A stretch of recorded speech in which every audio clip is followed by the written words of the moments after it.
ആലപ്പുഴ മണ്ണഞ്ചേരിയിൽ വീട്ടിൽ മരിച്ച നിലയിൽ കണ്ടെത്തിയ 20-കാരന്റെ മൃതദേഹം പോലീസിനെ അറിയിക്കാതെ സംസ്കരിക്കാൻ ശ്രമം. പോലീസ് ഇടപെട്ട് സംസ്കാരം തടഞ്ഞു. മണ്ണഞ്ചേരി സ്വദേശി അർജുനെ ഇന്ന് രാവിലെയാണ് വീട്ടിലെ കിടപ്പുമുറിയിൽ മരിച്ച നിലയിൽ കണ്ടെത്തിയത്. തുടർന്ന് വീട്ടുകാർ ചിതയൊരുക്കി സംസ്കാരം നടത്തുകയായിരുന്നു. കൂടുതൽ വിവരങ്ങളുമായി നിഷ ദിലീപ ചേർന്നുണ്ട്. നിഷ, എപ്പോഴാണ് ഈ സംഭവങ്ങളൊക്കെയും നടക്കുന്നത്? വിഷ്ണു, ഇന്ന് രാവിലെയാണ് 20-കാരനായ അർജുൻ, മണ്ണഞ്ചേരി സ്വദേശിയാണ്, വീട്ടിൽ മരിച്ച നിലയിൽ കാണപ്പെട്ടത്.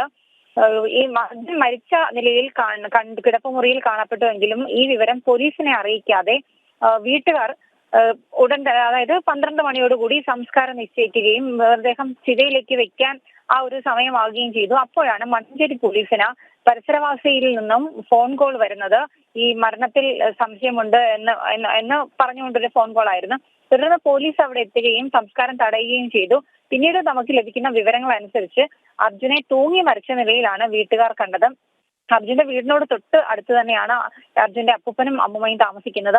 ഒപ്പമാണ് അർജുൻ രാത്രി സമയങ്ങൾ കഴിയാറുള്ളത്.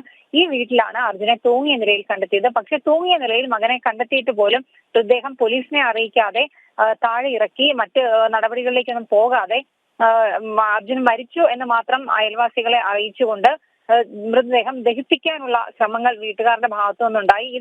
ഈ ഒരു സമയത്താണ് പോലീസ് എത്തി ഈ സംസ്കാര ചടങ്ങ് നിർത്തിവെപ്പിച്ചത്.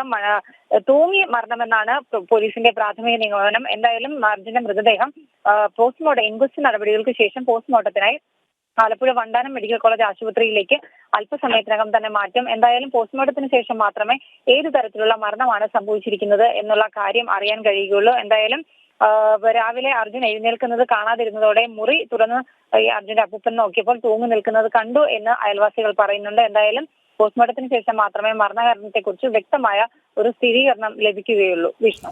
ശരി, നിഷ ദിലീപാണ് വിവരങ്ങൾ നൽകിയത്.